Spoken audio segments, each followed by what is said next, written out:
Fishing trips anywhere, anytime.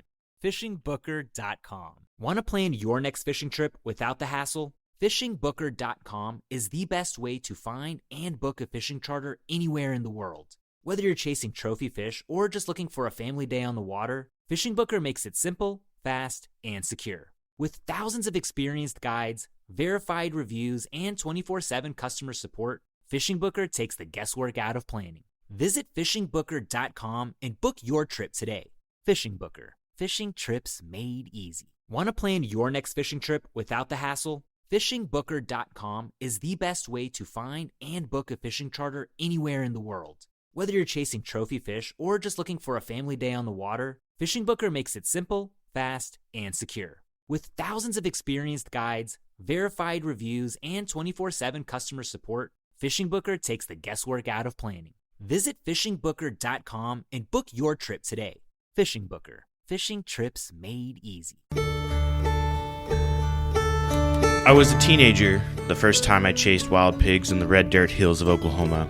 It was late evening, just before dark, and we crept along the edge of a creek bottom where the ground was already torn up from rooting.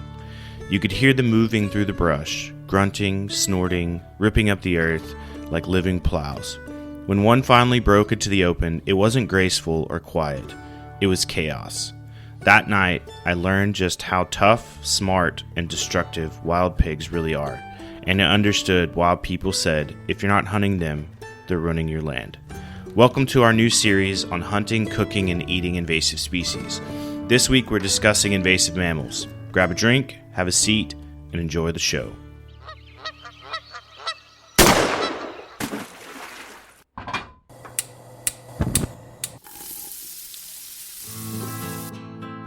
Join Justin Townsend and the Harvesting Nature crew as they explore the world of cooking wild fish and game while sharing recipes, tips, tricks, and lessons learned from their pursuit of wild food.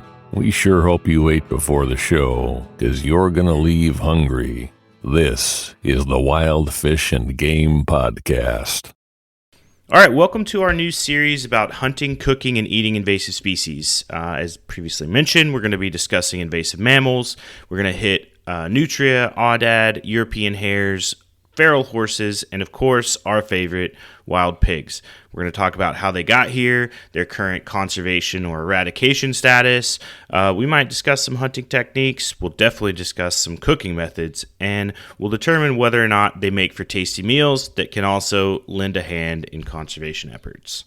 So first off, we'll hit up the Nutria. Yeah, so let's go ahead with Nutria, also known as Myocastor coipus in Latin. Nutria are large semi-aquatic rodents, first brought into the U.S. in around 1899, primarily for fur farming. So people were importing them from subtropical regions of Central South America for the purpose of harvesting them for furs, which was big business at the time. Nutria belong to the spiny rat family, although they resemble more of a beaver with a narrow, hairless tail coming up instead of a big flat tail. This hairless tail is susceptible to frostbite, meaning that Nutria were found mostly in warmer climates, and it's another reason we don't see them up in Canada much at all. Sometime in the early 1940s, the collapse of the fur industry coincided with a nasty hurricane in the Louisiana region.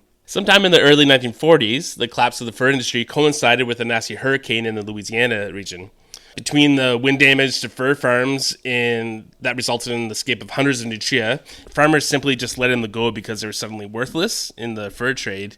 Nutria were now out in the wild en masse. This has been a problem with other invasive species as well. Farmers either lose them due to unforeseen circumstances, broken fences or broken barns due to windstorms, or they just let them go because they're worthless and they don't want to keep paying to feed them. The feral animals quickly spread across the states, making their way to distant locales like Oregon and Delaware. Louisiana and nearby states were overrun with them. Luckily, cold winters resulting in those frostbitten tails I mentioned keep the Nutria from spreading any further than they already have. They're voracious herbivores, consuming large quantities of vegetation and causing significant damage to wetlands, crops, and local infrastructure because they burrow into levees and banks, and this can cause collapses and a lot of damage, which cause causes huge costs in the loss of farm yields, property infrastructure damage, native vegetation loss, and costly control methods. Nutria are now established in numerous states, particularly in the Gulf Coast region and the Pacific Northwest. Efforts are ongoing to control their populations and to mitigate their ecological impacts. And Louisiana has been particularly affected by Nutria compared to everyone else, with extensive damage to coastal marshes and wetlands.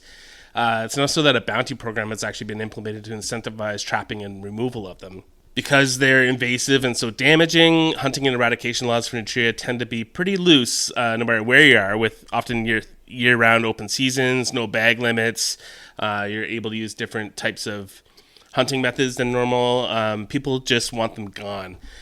Once you trap or shoot them, what do you think we should do with them, Justin? Well, I want to say this first. I would say that there was also a nutria problem here in the Chesapeake Bay region as well. But as of 2020, all known nutria populations were removed from over 250,000 acres in the Delmarva Peninsula. And their current efforts to still try to verify that, but I think by 2022 confirmed that the majority of the nutria, actually all the nutria, are gone from the Chesapeake region, which was another area of concern outside Louisiana and Delaware and Oregon. So a story of a successful eradication program that worked really, really well. It took them about 18 to 20 years to completely do that, but through cooperation between the Maryland Department of Natural Resources and the U.S. Fish and Wildlife Service, they were successful in that. So that's kind of a cool success story that we hear from it. I think, interestingly, the contrast is in places like Louisiana, where you've got a larger area of land mass and you've got more favorable conditions there, because obviously it doesn't get as cold there as it gets cold here in the mid-Atlantic. But it's also, the consumption has been brought into the culture there, which I think is pretty cool, because now we've got this food source that, albeit invasive, people can have access to and then target to do welfare for the environment and for landowners as well. So Nutria meat's it's lean, high in protein, and has a mild rabbit-like flavor. So Colin, who used to be our community manager and a frequent guest on the podcast, or co-host on the podcast, however you want to call it, he lived in Oregon for a while and had the opportunity to hunt and consume some of the nutria there. He said it's quite excellent table fare, pretty good, akin to like a mix between rabbit and beaver. Not quite as great as beaver, but still pretty tasty. It's best cooked low and slow. It's braised, stewed, and turned into sausages, or even great for tamales. There is a cultural stigma around eating rats, and that's very like loose quote rats, because they have a rat-like tail. They are not themselves rat. It's actually closer to, as mentioned, rabbit or beaver than like your city-running giant sewer-dwelling rat. So some thoughts to just get out of your head if you're thinking about consuming them is that it's not the same as a mouse or a rat. It's something very different. In fact, Louisiana-based chef Philippe Parola, who runs the organization Can't Beat 'em, Eat 'em, has promoted nutria as a sustainable food, branding it as the other red meat. So eating and using nutria turns a destructive invader into a useful resource. Normalizing nutria in cuisine should shift perceptions and increase demand, aiding conservation through culinary adoption. So in addition to that, there's some other practical applications for it. Adam mentioned the rise and fall of nutria within the fur industry. The fur from nutria, it's soft, it's durable, and some fashion campaigns have tried to revive it as an eco-fur, which would lend naturally to its use to target as an invasive species.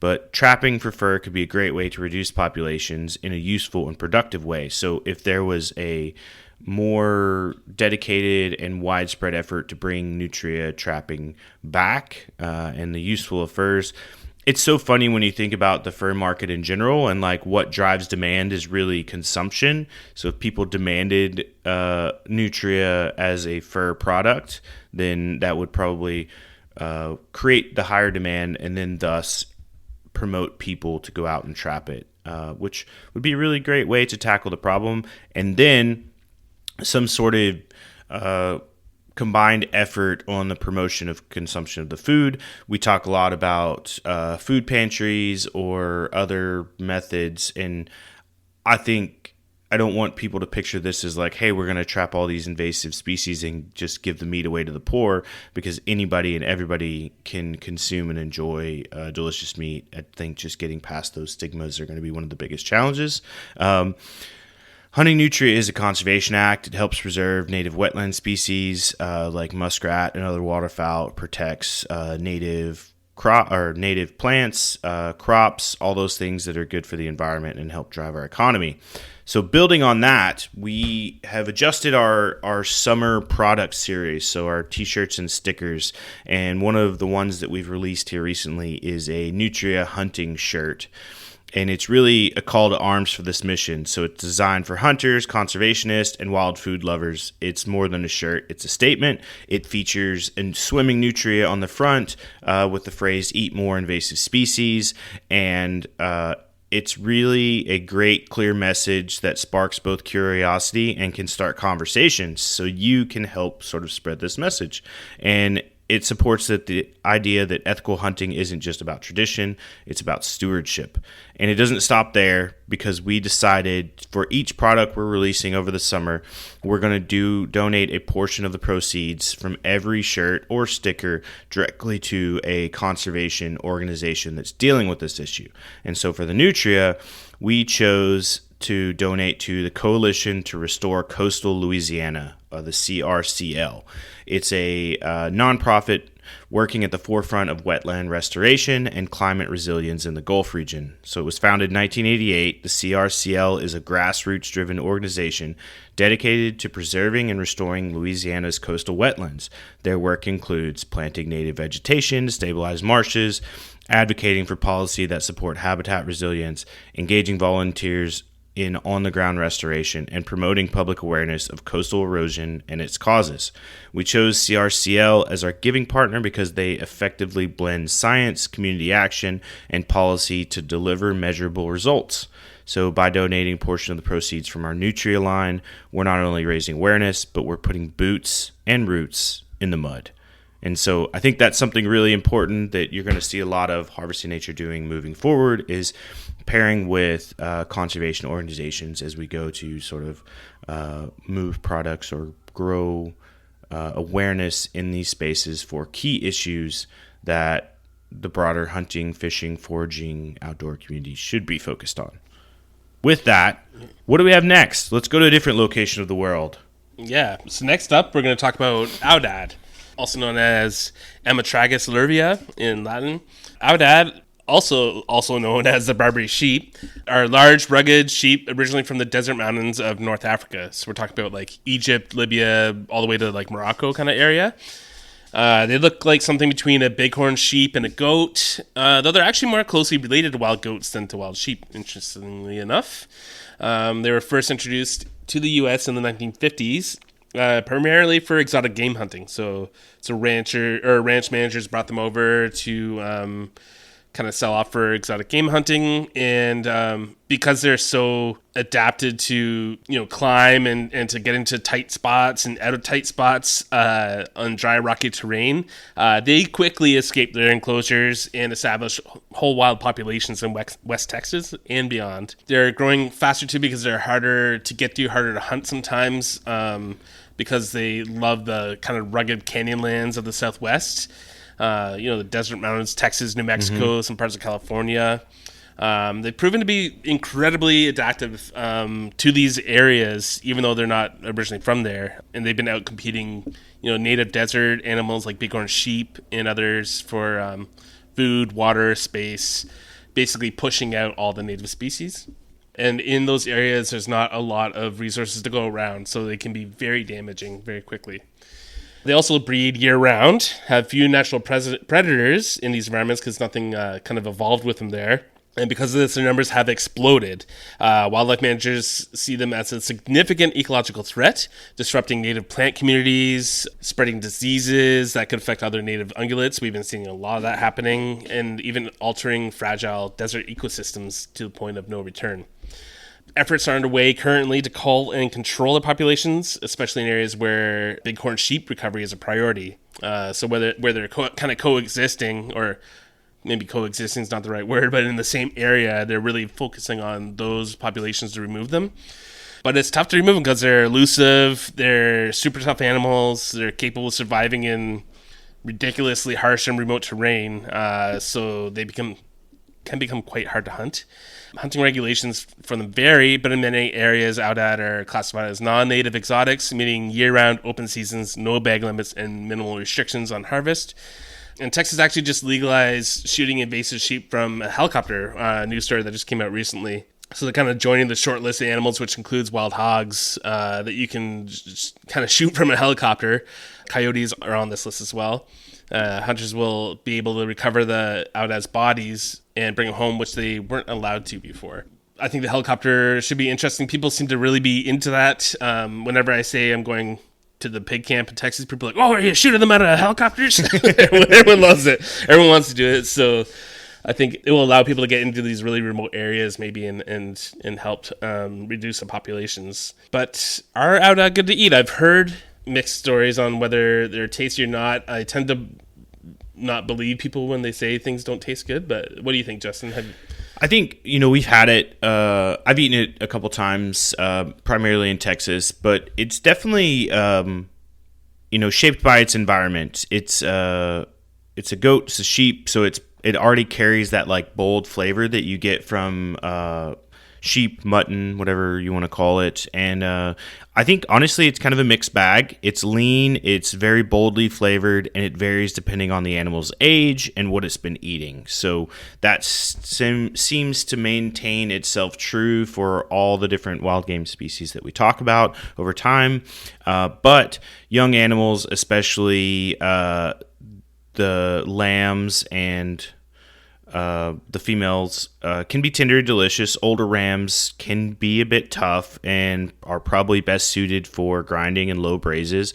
But those other more tender cuts you're looking at on the animal, like the loin, the backstrap, like they're still going to be tender. They're just going to give you some more bold flavors, which is great because just like we say with everything else, bold flavors can take big, bold, beautiful spice combinations. So think about where this animal is native to, right? North Africa, places like that, where it's known to have a lot of great spice in their cuisine. So don't be afraid to throw a lot of flavor at this animal. The meat can handle it. You're not going to overpower it. It's going to balance out really, really well.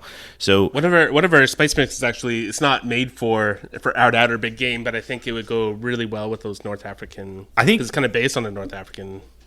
Yeah, you have the like the Baharat would go really well from the small game blend. Like that's very aligned to that, and even the waterfowl spice blend I think would go really, really well because it's got a lot of like big, beautiful flavors in there that would suit well for waterfowl. I would probably compare it if you're thinking goose. Some of the big flavors of goose for the waterfowl family, the Audad's going to have those big, beautiful flavors for the big game family. So I think it's totally doable, and I don't think we should shut out the opportunity to eat it. And I think really, if you're going to prepare it, think about marinating, think about slow cooking, and the way in which people approach slow cooking. I had a lot of conversations about this over the past week. Is people are like, "Oh, like I'm going to slow cook something. How long am I going to slow cook it?" And it's like that's entirely dependent on the animal.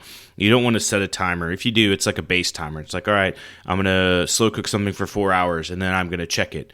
And then I'm going to check it for every 15, 20 minutes with fork until it's literally fork tender because each animal's different. It's not like you're, slow cooking oxtail or some beef product from the store that is between a specific age. Like wild game varies so much that it's going to require some nuances, and one of that is like maintaining and checking how tender it is throughout the cooking process. Alternatively, sausage making. Audad's going to make great sausage. Either way, you can turn it into something really special. And for that, I recommend our Venison, The Art of Venison Sausage Making, our cookbook there. There are so many great sausages that have those big flavors that you're looking for that could really do well paired with Audad. I think even just like I made recently the Mala Szechuan, like that's a really great one because it's got a lot of spice and flavor and really, really well. Some other ones that come out, there's like a verde sausage, which has a lot of like herbs and it's very herbaceous and floral, and it's got some spice in there as well. Those would do really, really well. I think overall Audad are underutilized as a food resource in part because they're seen as like trophy animals, and then in spots where they are very abundant and very invasive, they're in rugged terrain and people may not want to go out and pursue them as much, but they're entirely edible. And they're so abundant that I think we should be clued in on them as a food source, because hunters who harvest them for the meat are helping remove a destructive invader, and it makes use of a challenging game species. And overall, I think this is a great strategy that you're going to hear us probably repeat a couple times on this episode. But why not eat our way through? Hunting in various manners can definitely make an impact on populations. I think the use of like helicopters and all these things is an interesting conversation point, but even just going out and shooting one or two for you and your family or friends or whatever is also doing good. It's not negating the problem. It's not taking away. It's helping. So I think we should reframe Audad in the wild food space by celebrating the hard-earned meat from a hunter's pursuit and using it to connect people with the landscape, to lead like good conservation work. And so anything from chili to jerky to North African tangines, Audad can and should have a place on the wild game table. Want to plan your next fishing trip without the hassle? FishingBooker.com is the best way to find and book a fishing charter anywhere in the world. Whether you're chasing trophy fish or just looking for a family day on the water, Fishing Booker makes it simple, fast, and secure. With thousands of experienced guides, verified reviews, and 24/7 customer support, Fishing Booker takes the guesswork out of planning. Visit FishingBooker.com and book your trip today. Fishing Booker. Fishing trips made easy. We're going to change gears a little bit and talk about a smaller mammal that some of you may or may not have heard of, but this is the European hare. So the European hare, Lepus europaeus, we'll go with that. A fast-running lagomorph, originally native to the grasslands and open fields across Europe and parts of Asia. They're bigger than your average rabbit, with long limbs, powerful hind legs, and a tendency to rely on speed and stealth rather than burrows for survival.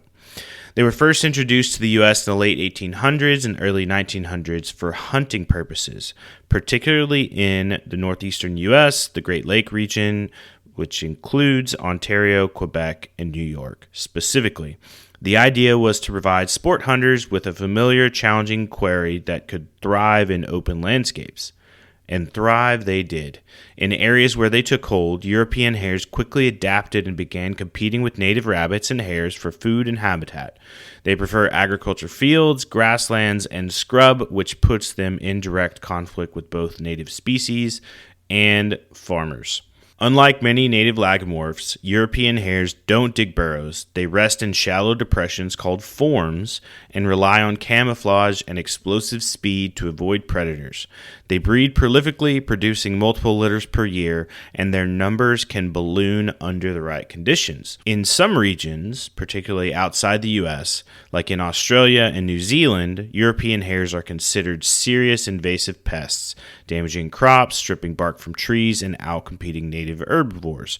You might have heard of the rabbit-proof fence, which stretches the entire continent of Australia in order to keep the movement of those rabbits and their population from going into specified areas of Australia.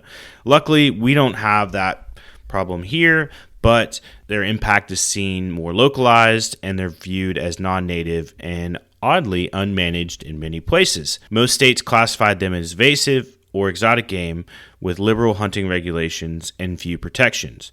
Sounds like an opportunity for hunters to have another positive impact on a non-native and invasive species.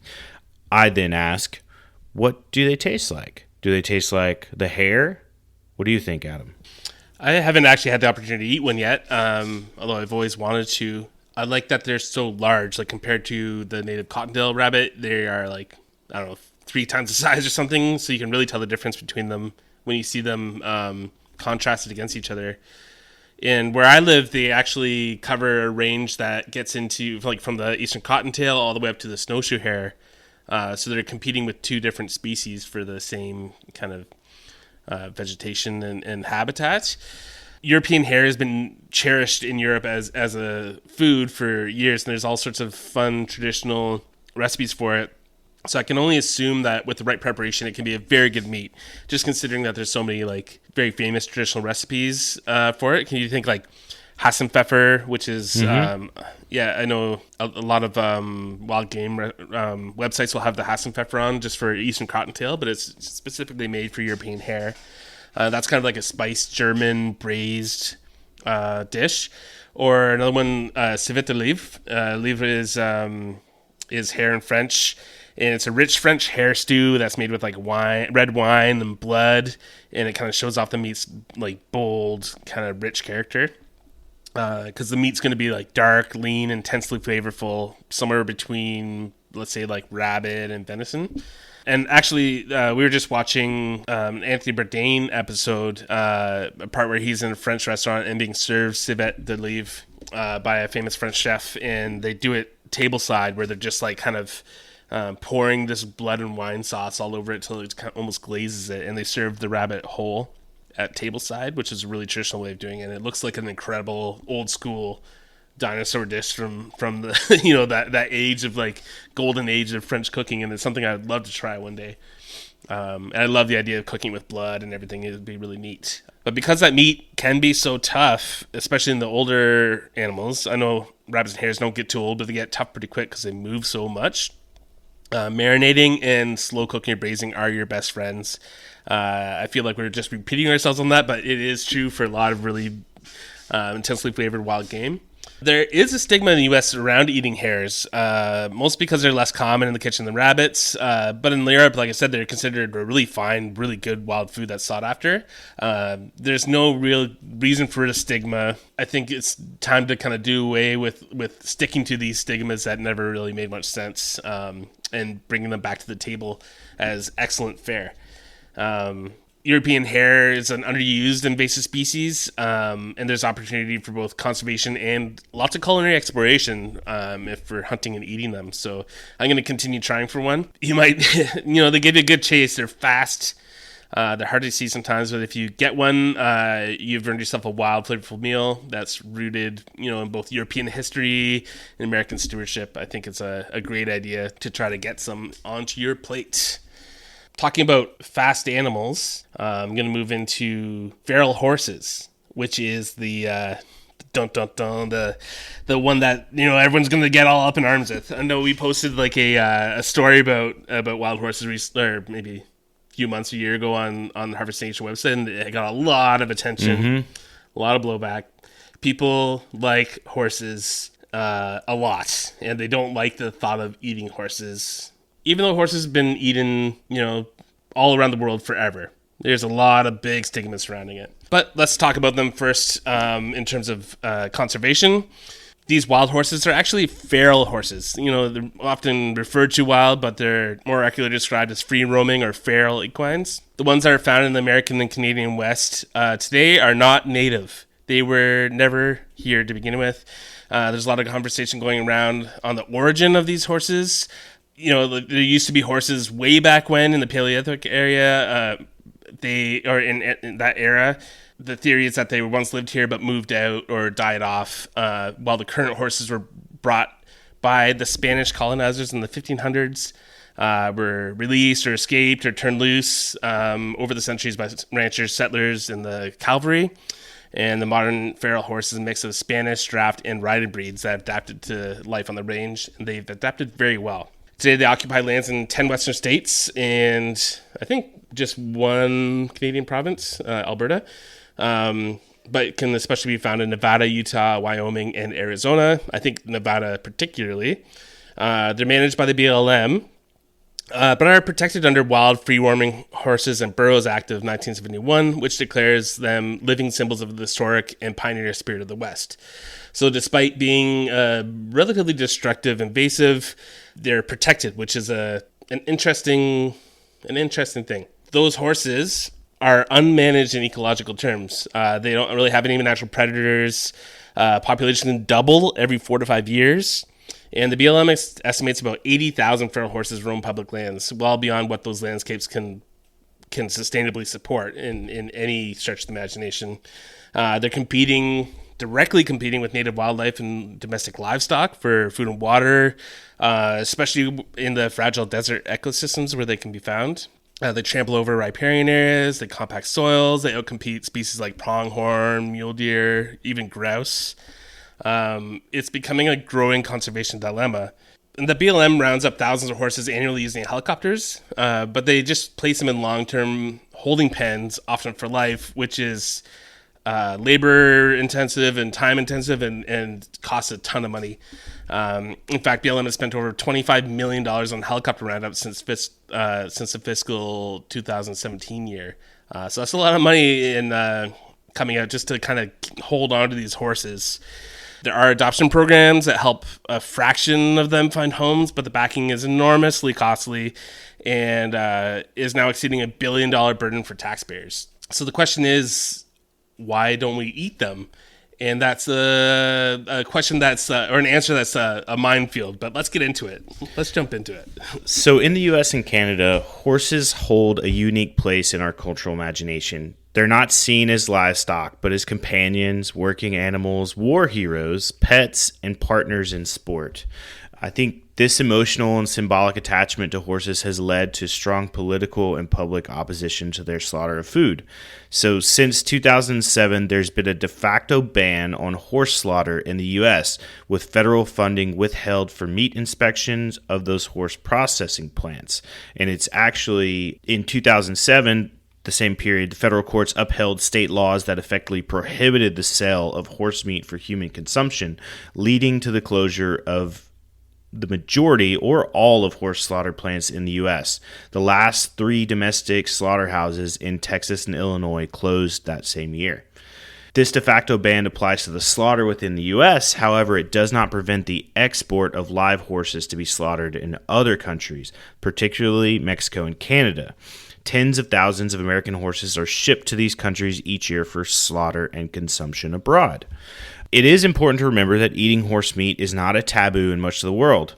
In countries like Italy, France, Kazakhstan, Mongolia, Japan, and Canada, horse meat's part of a traditional cuisine prized for its leanness, sweetness, and high iron content. Adam, you've been around it. What are your thoughts? Yeah, definitely. So I grew up eating horse and riding horses. So my mom trained horses and we rode them as kids, and then also went home and ate horse meat, which was kind of an interesting contrast comparison in my life. We're of Dutch descent, and the Dutch eat horse as lunch meat very commonly. So we always had horse kind of, like smoked, thinly sliced horse meat sandwiches growing up. It was never weird, never seemed odd. I loved horses. I loved riding them. And then there was also the eating factor as well, which I lived pretty comfortably in my life with. And in Canada, there's still a pretty big taboo in the English-speaking Canada, but in French-speaking Canada, horse is just very common, to the point where you can go to your regular grocery store, and the horse meat is sitting in between the beef and the pork. So you can get ground horse or horse steaks or whatever, and it's cheap and it's pretty delicious. So, it's in Canada, we're kind of living both ways. There's like that European influence we have through the French that shows that horse is just another animal that can be eaten, and we have the English-speaking world, which has this kind of strong taboo against it. So it's interesting. I live part-time right on the border between English and French-speaking Canada, and I can see you could throw a stone to the people who refuse to eat it from the people who do. So it's interesting to see the divide. Well, I think it's important to note too that in most of those places that I mentioned in Canada, including that the horses are raised specifically for food. They're not rounded up from like the wild herds we're talking about. The consumption's managed, it's regulated, and it's viewed as a respectful use of working animals' life. And I would say to this, like, we're really kind of offering up the conversation and asking the question, could eating feral horses be a solution to overpopulation? It's a very controversial idea, but it's not without precedent. Advocates argue that responsibly harvested horse meat could reduce taxpayer burdens, provide protein for food insecure communities, and help manage fragile ecosystems. I think it's a viable solution. I think it's going to be a while before we see the appetite of the common person to, outside those places that already consume horse meat, to adopt this. But it's fair to note that opponents cite ethical concerns, animal welfare during roundups, and fears of drug contamination in the meat from animals not raised for consumption. I think that argument's hard to bring forward in a lot of places because we consume so much wild game, and I think there are methods to harvest it ethically. Maybe the effective process is not to use the Roundup method. And I don't know, concerns of drug contamination, I feel more comfortable eating wild game from an environment I understand very well than something that's mass produced in a factory farm. Or coming from a old racehorse, which is where some of the meat which kind of comes from. Like, that's because they're often pumped full of different drugs. So I think like the conversation being, it's hard to argue against the consumption of horse meat. It's whether or not people are willing to swallow it. Ooh. Yeah. But ultimately, consumption's a management tool. Finds itself as a political non-starter for most of North America, despite being a practical and accepted solution in other cultures. It raises the biggest question: what happens when emotion, ecology, and ethics collide in wildlife policy? And in the end, who gets to decide the line between pest, partner, and protein? Yeah, it'd be interesting if this does kind of come to a head and the question is raised. It'd be interesting to see what happens, because emotions are going to be high no matter what the answer is. I think horses have a lot of staunch defenders, who are really coming at it from an emotional level, and I don't think the emotions can be completely taken away from these arguments. But when you're looking at conservation and land stewardship, emotions have a less big role to play than other things, I think. And that's something that in American politics and Canadian politics, it's all the same right now. Emotion is playing a huge role. And I think if we're going to have a serious conversation, there's got to be a lot of facts that are kind of sacrosanct from being influenced by these emotions. For better or for worse. I think what's interesting is we can bring another wild species that is often very controversially compared to its domestic counterpart, and that's the wild pig. Exactly, and we've dealt with a lot with wild pigs at Harvest Nature. Is one of our favorite invasives to talk about and to eat. But they share a somewhat similar story. It's wild pigs, which Latin is Sus domesticus or Sus scrofa for the kind of wild boar. First arrived in North America along with the Spanish as well. So we have the Spanish to thank for both feral horses and feral swine. They were, like, the original ones were brought over with Hernando de Soto's expeditions in the southeast. The pigs were brought for food and were allowed just to roam freely on islands wherever they were released. They were kind of like an insurance policy for marooned sailors, that there'd be like an easy food source if they were marooned on an island or elsewhere. But pigs being pigs, they're smart and very adaptive, and they quickly adapted to the new locales they were left in. And then eventually, as the centuries kind of wore on, they interbred with new escaped domestic pigs, which escaped in ways that, like, say, a hurricane could come in, wipe out a barn. Pigs are wild. They're breeding with the originally released pigs. Then in the 20th century, the Eurasian wild boar was introduced for sport hunting. They got all released and let go, and then they've been mixing with the domestic and feral hogs. So they've kind of, this mixing of genetics has created what you probably heard of, like super pigs. It's just this like super highly adaptable, super destructive population of pigs, are known for their intelligence, prolific reproduction, resilience. They have no natural predators. They can thrive in almost anywhere. They can get, cold or hot. They can just go anywhere. So it's a big problem. It's crazy to think too that domesticated pigs can become feral in just a matter of months or even weeks after being released or escaping. And while they don't technically revert to becoming like wild boars, they will adapt in their new environment and exhibit wild behaviors, like thicker hair, growing tusk, and becoming increasingly aggressive. I think that's wild to have just this thing that automatically goes back to being wild. Yeah, it's I think their domesticity is paper thin. It's fragile. Yeah. Like if you released a milking cow out in the wild or a wool sheep or any of these things, they probably just die. Chickens, we bred them to the point where they are domesticated, and they can't reintegrate themselves in the wild anymore without human intervention. They'll die. Their wool will grow too much. Their udders will burst, or whatever you want to say. Like there's all these issues. But pigs, within weeks, they're back as wild animals, which is something. They're a cool animal.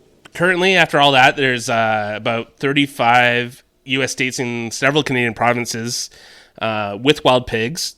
They've really spread out. We've seen the first ones come into Ontario, in the last couple of years.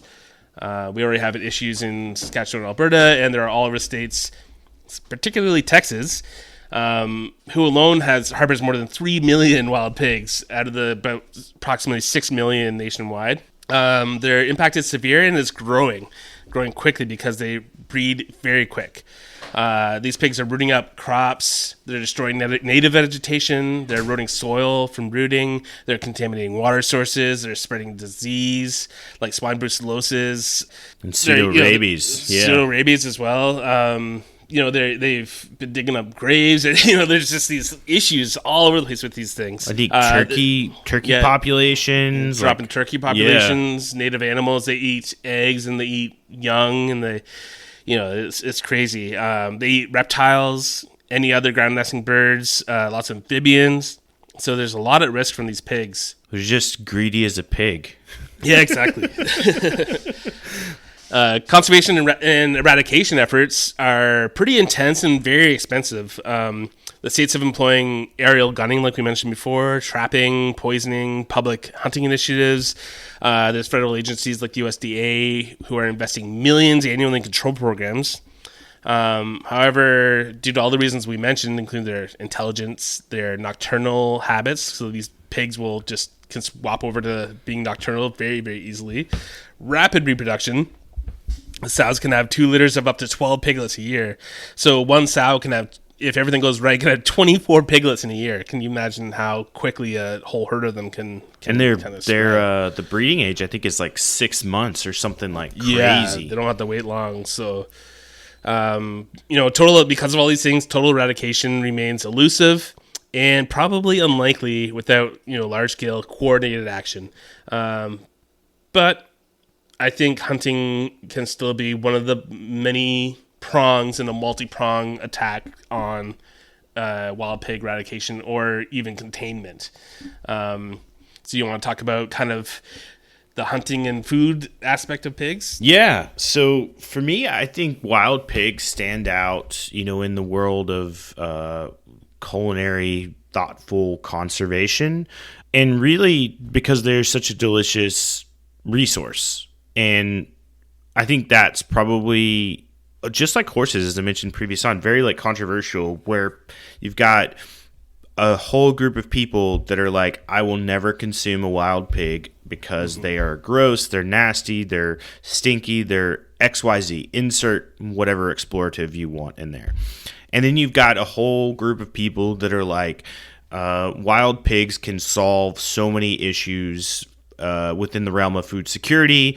They're tasty, they're nutritious, they taste better than domestic pork. I find myself in that camp. I'll tell you. And, I've been hunting wild pigs since I was a teenager growing up in Oklahoma, and have been consuming them, off and on since then. I think it was really the release of Jesse Griffith's book, The Hog Book, and then, our wild pig camps down in Texas that like solidified my thoughts and opinions on wild pigs to like, this is a great protein source. It's,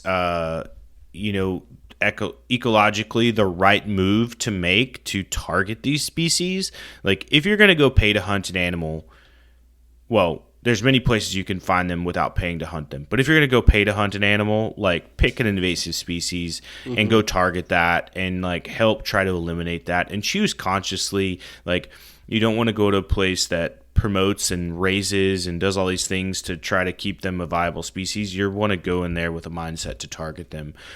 In many states, hunting wild pigs is unregulated or it's allowed year-round without any licenses. Texas is like that. If you're hunting on private land, there's no license required to hunt wild pigs.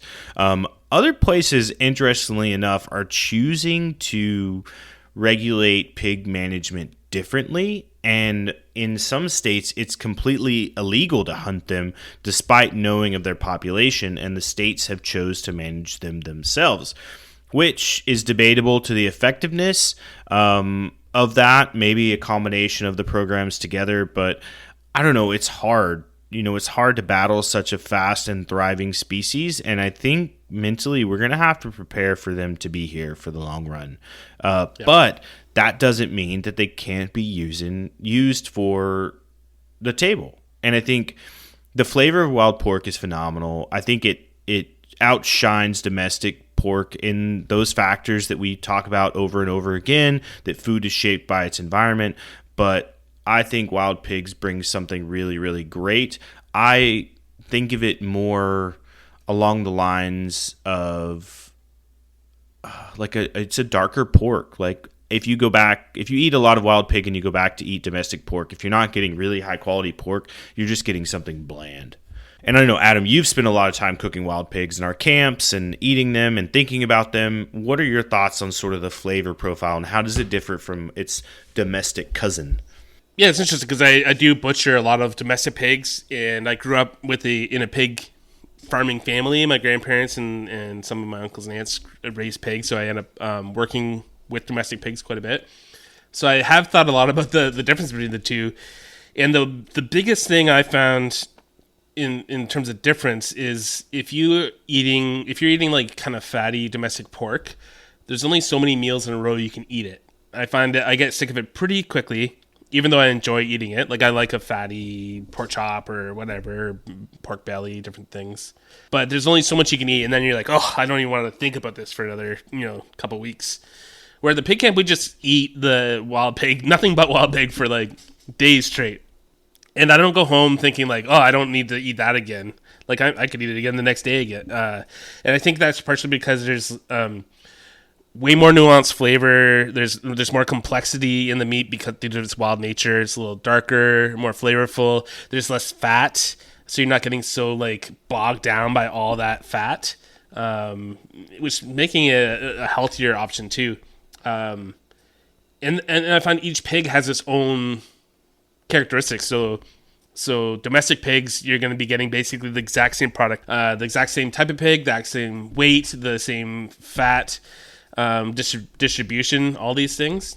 In a wild, there's differences from pig to pig. So I think out of all those things, I find eating wild pig is more interesting, more delicious, and like I said, you just can't get sick of it. So you could eat it pretty often and be happy. So yeah, that's my thoughts on cooking them.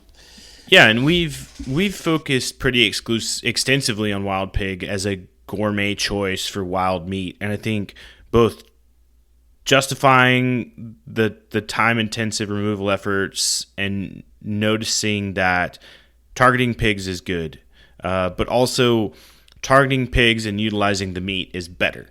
And so we've talked about it in our camps. We've put out recipes for it. We've made videos about it. We've done podcast episodes on it. But I think in the end, like, if if you want to come sort of learn this, you need to come to one of our camps. We've got one in December. It's the second week in December. It will be in North Texas, so it's the 11th through the 14th. And really, our camps are an immersive, hands-on experience designed to equip hunters with the skills they need to confidently source and cook their own wild food. We choose wild pig because it's invasive, and it's the thing to go do. You can go down there and learn to shoot at the range. You can go out and hunt pigs. We teach you the hands-on butchering. You eat wild pig the entire camp, and just like Adam said, I promise you will never get tired of it, and it will just open your mind as to, oh my gosh, this is an available protein that not only does it hit the satisfying hunger craving that I have, but it makes me feel good about my decision to hunt this animal because I know it's doing damage to the environment.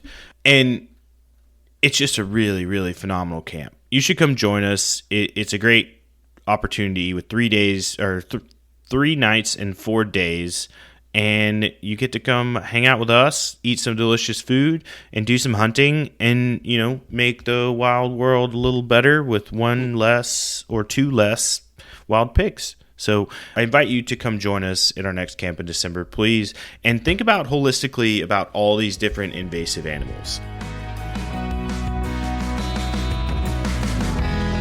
Adam, last thoughts you have before we close out here?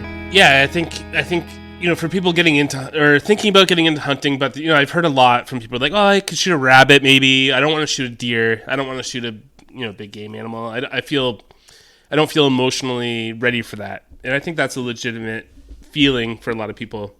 I suggest you get into shooting invasive species. Mm-hmm.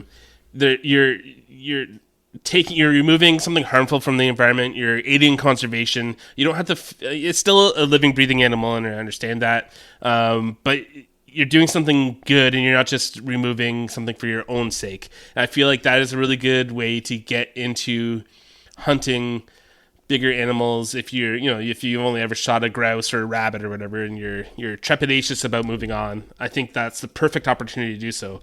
Target invasive species. If you want to learn more about it, join our camp. If you already know how to hunt, find a place to do so. I think it's a great, a win-win-win all the way around. So, yeah. So try that. It's culinary conservation at its finest. Exactly. And I think if you think through, the species that we talked about here, the Nutria, the Audad, even the horse, it's worthy of a conversation. And then, of course, wild pigs, the European hare, everything.